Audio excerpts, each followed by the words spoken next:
everyone, this is your host Shantanell Linden, and welcome back to All Blended Up. And I just want to thank everyone who has thus far watched our first two episodes. And if you haven't, go ahead and tune in to episodes 1 and 2. It's an introduction to our husband and I, and how we met, and just how our family dynamic was formulated.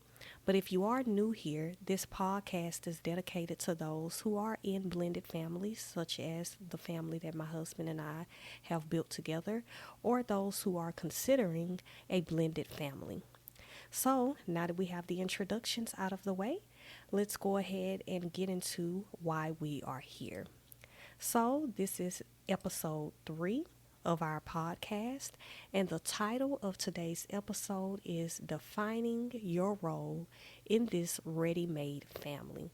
And so, this episode will be kind of dedicated to the step parent, the stepmother, or the stepfather, and how they can figure out their role in a family dynamic that has already been established. So, one of the first things I wanted to start off by doing was defining family. I wanted to define family. So,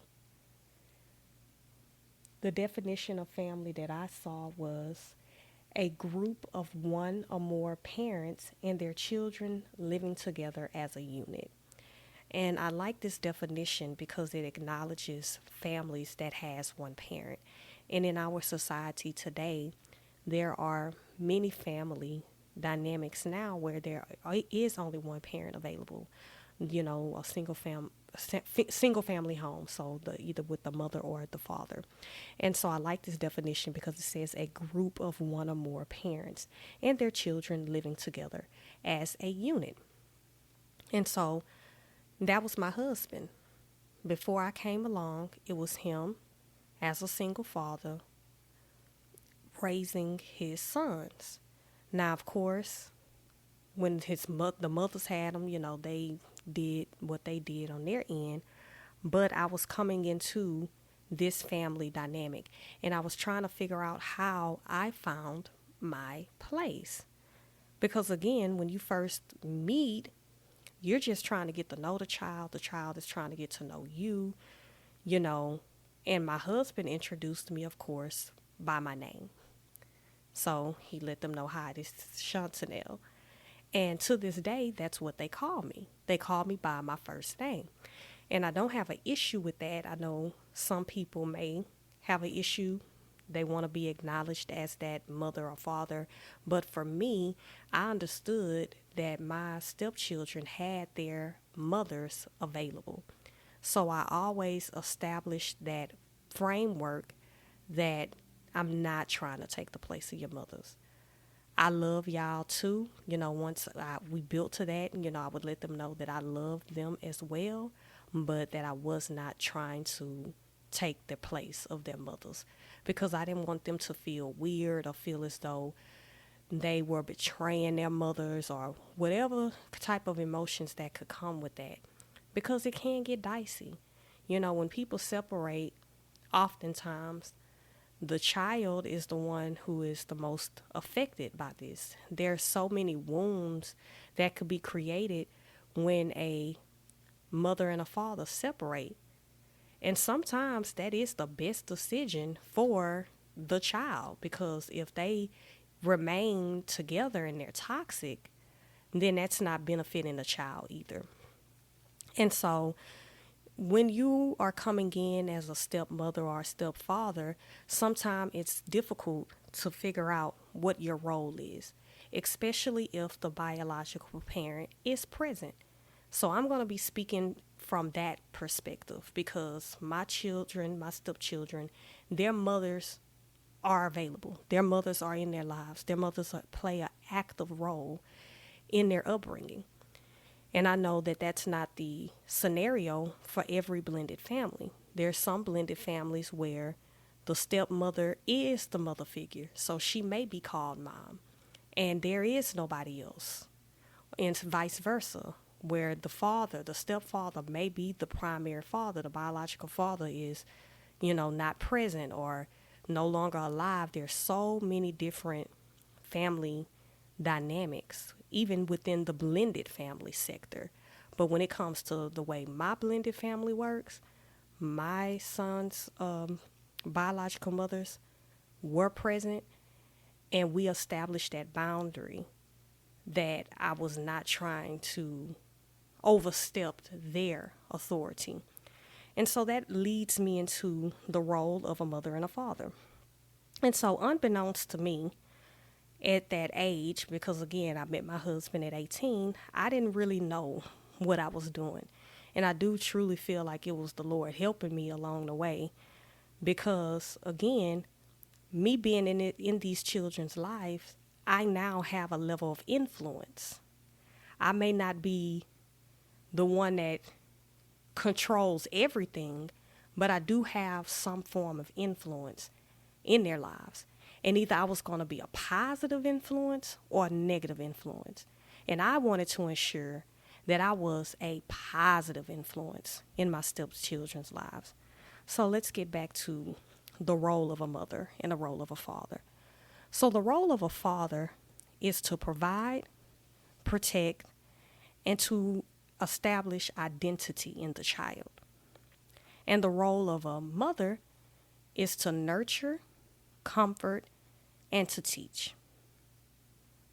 And so, since I'm a woman, I'm going to give my perspective of what that looked like for me, to nurture, comfort, and to teach. But I really want to come from the vein of a teacher. And so, when I first met my stepsons, of course, they had to get to know me. You know, I didn't know them. They didn't know me. I didn't know what ticked them off or what their triggers were. You know, I didn't come in from birth. So I had to establish my own unique relationship with these children. The same way a loving teacher in a classroom would have to do. And I'm talking from the perspective of a teacher who really loves children, because we know that we have two sets of teachers. We have those that may be in a profession just for a check or just to have a career, but then we have those teachers that are passionate about what they do. They really have a love for their students, and they really have a calling to be a teacher. And oftentimes as parents, those are the classrooms that we want our children in. We want our teachers to treat our children or be just as concerned about our children and their education as they would their own. And that's essentially what a step parent does. The biological parents, although they don't want their role to be taken, they still want the step parent to love their child as if they would love their own child. And so that's where it gets tricky, because although you want that and that's what you're communicating, you know, the wall of hostility can come up if that boundary is crossed. And so that was something that I had to learn to navigate. And so I came in the vein of a teacher. I wanted to make sure that I had positive influence over my stepchildren. And so let's go back to the analogy of a teacher, a good teacher, a teacher that's called to the profession. Most times when you go to a parent-teacher meeting or meet the teacher when school first starts, and the teacher, you meet them and you fill them out and stuff like that, you're like, oh my goodness, okay. You know when your kid is in a good class, you're like, okay, this is going to be a good year.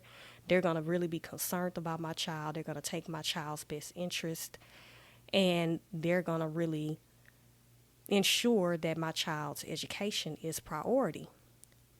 And there is no competition. You understand that this is the teacher. You understand when your child is in that classroom that the teacher has the authority. And then if that child does get out of line in a classroom where, you know, they are challenging the teacher's authority, then that's when the teacher may call the parent to get involved and then straighten the child out. And so that's the role of the step parent. And so a step parent, if they decide that they're going to engage in a relationship with a person that they like and that person has children, they have to come in from a place of this child's interest as well. It's not even just about the relationship anymore, but you have to have the best interest for this child, because now you are going to be an influence in this child's life, whether that's a good influence or a bad influence. And again, you want to marry somebody that has a positive influence on your child's life. And so what I would do when I first got with my husband is I just wanted to establish my own unique relationship with my stepchildren. I established a bond with them on my own, and it took time because they were trying to figure out the dynamics of the relationship. They had to get adjusted to the fact that, okay, my dad is with a new woman, and that door with my mom is closed.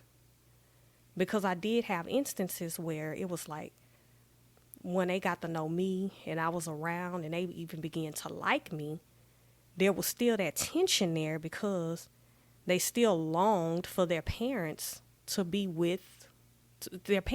together.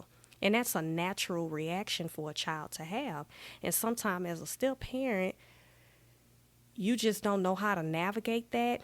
You just have to be patient because you have to put yourself in the shoes of that child and how you felt or would feel if your parents separated. I know for me, my parents did separate when we were little. Now, they wound up getting back together, but I remember that season, and I just longed for my mother and my father to get back together. And the gentleman my mother was dating at the time or whatever, he wasn't a nice guy. He wasn't nice at all. He actually was a colorist. You know, I'm of a darker complexion than one of my sisters, and he showed favoritism because of that. And so I just really did not like him. And then it wasn't even just that. He wasn't my daddy, so I wasn't feeling him. And so I remember that tension as a child, and I tried to keep that in mind when I was helping parent my stepsons and getting to know them so they could know me. And that's why I would reiterate, especially if I felt like it was coming up, I'm not trying to replace your mother. I'm just another adult in your life to love you. And after a while, that began to take effect. And so what does a mother teach her children? She teaches them all kind of things. You know, you teach your children how to read. You teach them their first words. You may teach them how to walk. You may teach them how to communicate. You teach them how to clean. You teach them how to be polite. There's so many things, and a lot of times it's not even what you say, it's what you are doing that they're watching. Just today, I have a 2-year-old, and I'm just put myself out there. I slipped on a hanger this morning. Slipped on a hanger and fell, y'all. I was like, oh my gosh, I done fell. Now all the kids are laughing. And my daughter, she says words and stuff, but I didn't know she knew how to say, oh, you fall down? So when she said it, she said, you fall down. And she said it like that, you fall down. I was like, so I couldn't do nothing but laugh because even she understood like I fell. And I didn't teach her the words, you fall down. But because we're talking, we're not doing no baby talk with her. We're talking to her like she's, can understand us and all of that different type of stuff. Over time, her vocabulary is expanding. She's learning. So I wanted to be a positive influence in the life of my stepsons. And it's certain things that they may say now that I know that they got from me. So not only were they learning from their father and from their mother, but I also had an opportunity to influence them in a positive way. Just the same as a school teacher can have a positive or negative influence on your kid. Just think about it. Think about your favorite teacher or your least favorite teacher. You may have that one teacher that saw potential in you when the rest of the other teachers just kind of looked at you as a nobody or didn't see that quality that you had within you. But there was that one teacher that was able to pull something out of you. And then you have a teacher that you remember the negative word that they spoke over you. I know for our second oldest, in first grade, that was a word that he got. You know, the teacher told him somewhere along the lines, because he was struggling with reading, that you will never know how to read or learn how to read or something. And that has stuck with him. And so when I was parenting and helping parent my stepsons, I always wanted to ensure that what I was saying was going to speak life into them, not death. Or the actions that I portrayed will speak in life. Even your body language, because a child picks up on everything. You could be saying one thing, but your body is saying something else. And these kids are smart. They'll pick up on that. So they know, oh, she don't really mean that. And so I go back to the analogy of a teacher in a classroom. So in the classroom, you understand that that teacher has authority.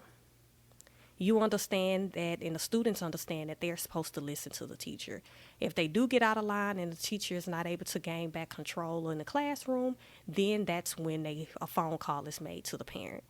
And that's essentially what happens in a blended family. You know, this is your first time now being at home alone with your stepchild. And it's been understood, okay, they're supposed to listen to you. You know, this is an adult. This is a person of authority that you listen to. And they're not listening. Now, I know for me, if it was those times where, you know, my stepsons were going to get a spanking or anything like that, I did not do that. Now, everybody's situation is different, but I know for us, if my husband felt like something warranted a spanking, I would allow him to do that. I didn't whoop them because I did not want there to be any type of confusion or anyone to think, okay, I'm whooping them for no reason or there's any type of abuse. I feel like when it comes to punishment in that way, then that needs to be for the biological parent only. And that's just simply my opinion. So in our household, that's how that worked. If there was any need for any corporal punishment in that way, then I felt more comfortable with my husband doing that. And so I feel like that alleviated any room for anybody to say, Shantanell did X, Y, and Z.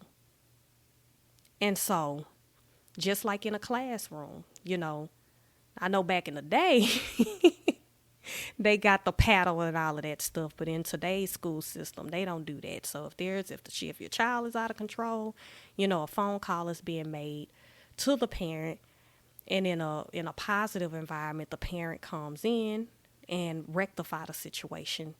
And then the child now is back in order, and then there's no more chaos in the classroom. And that's essentially the role that takes place with the step parent. A conversation needs to be had with all parties involved. The person that you're with, and even so in my situation, of course, that would be my husband, and then even the children's mothers, so that there could be some kind of order established so they know, okay, you need to respect her. You don't do this. You don't do that. And so that the child could know that they're not playing us against each other. Because children will do that too. And that has happened, if I be honest.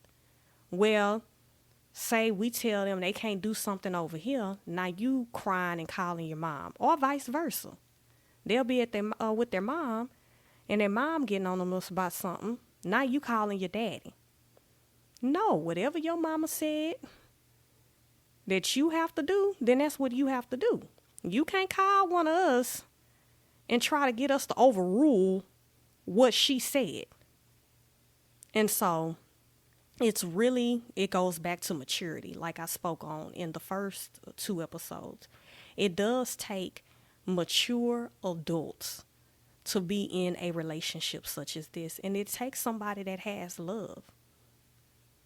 Because I'll just be honest, when you have your own child, it's already just established that you love your child. There's no question unless, there's some type of something happens where you like, okay, because we've heard the stories where parents even, abuse their kids or something like that. But if there's no signs of that, you just assume that because this is your flesh and blood, that you are going to love them, you're going to take care of them, and that you're going to do whatever it needs to be done to ensure that this child has what they need.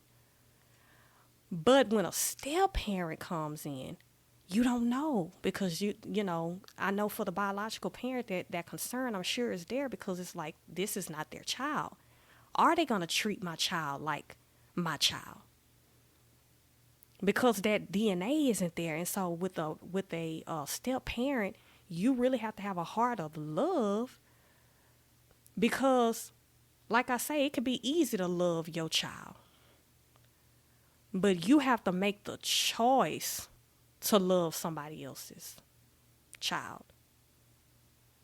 You truly do. People that say, oh, I love everybody, and yeah, you have a love for mankind, but just to say, I would be lying just to say, as soon as I set eyes on my stepkids, I just melted. I loved them. That wouldn't be truthful. It wasn't until I began to spend time with them, and they spent time with me, and I taught them certain things, and we did things together. I was like, I really do love these children. And it takes a lot to love, because it's almost like, I've heard others talk about, I know it's all kind of podcasts out there these days, and you hear the stuff on YouTube, and some men be like, oh, I'm not going to date a single mother because they feel like they do have a lot to lose. And essentially, in some ways, they do. Because what if you do decide, okay, well, I don't want this relationship? You don't have no rights to that child unless you adopted that child. And so when you open up your heart, and so those men, they're speaking from a place of, I don't want to open up my heart to love in this capacity. And then what if it's ripped away? But that's when I say, you're going to take a risk in life, period. In whatever you do. You could have 2 or 3 job prospects. Now you got to pick the one. And you got to be assured in your decision. Heck, you can get married to somebody, neither one of y'all have kids, and then you have children, and then the relationship splits, and then there's a custody battle. Nothing in life is guaranteed. And so all relationships have some sort of risk. And so I know that can be scary when you're getting into a relationship with somebody with children, because you're thinking, okay, well, what if the relationship doesn't work? Now I lose my spouse and I lose my children, because it's not like I can go to court for, custody or anything, because they're not mine. Biologically, I don't have any legal right. But I would just say to that, you are taking a risk, period, when you enter into any kind of relationship. And that's where you just have to, trust your decision making. And so I know for me, it was just very important to be a positive. I know I've established my own relationship with my stepsons. They know they can come to me. They know that they can come and talk to me. Even if they may have some issues, maybe communicating with their dad, for instance, they'll come to me. They'll talk to me about it. I may send them an encouraging word or encouraging scripture, and, they'll tell me, oh, you always know what the right thing to say at the right time. And that's the relationship that I have with them. And it has blossomed into a beautiful relationship because I understood that I didn't try to take them too fast. I didn't try to come in, oh, you gonna call me mom. Like, no, I let them know, no, you have your mom. Now, don't get me wrong. Like, for Mother's Day, they acknowledge me for Mother's Day. They'll tell me Happy Mother's Day. And they'll, and sometimes they have called me mom. But for the most part, they call me by my name. And I'm okay with that. And so it's just about your level of comfort and what you establish within your own family dynamic. But you want to make sure that you are doing those things, that if you are a woman, that you can help cultivate this child in some type of way through teaching, through instruction, that in those times of need that you're able to comfort them, that you're able to teach them. And for the man, that as a provider, as a protector, as in the aspect of identity, like that child may not share your last name because they had a last name of their father, but you still can show that child how he's supposed to be a man, how you provide for your family, how you protect your family. You can still show that child that. That's just like when your children go to school and they are in the classrooms with these teachers. These teachers are, they're teaching them math, reading, writing, and arithmetic. That, they're teaching them those things, but they're teaching them from their personality. Or that favorite coach. You learn some qualities from your teachers. And so we want to always ensure that we are cultivating these children in a positive way. And we're letting them know that they are loved, that they are cared for, that they are chosen, that they are not a mistake, that they are the workmanship of God, that they are fearfully and wonderfully made. Like, we need to affirm our children. And so I'm going to just end it there. And I do hope that today's episode of How Do You Find Your Fit, that I was able to kind of unveil and unfold some of the ways that I had to find my placing. And that was me cultivating my own personal relationship with my boys, but without overstepping the boundary line there where I knew that I wasn't trying to take, the place of their mothers. But now I have my own special, personal relationship with them.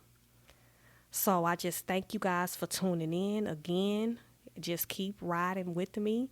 We're going to continue to unveil. Like I said before, it's like an onion, just we're pulling back the layers. And so I just thank you guys for tuning in. And until next time, it's your girl, Shantanell Linden, with All Linden.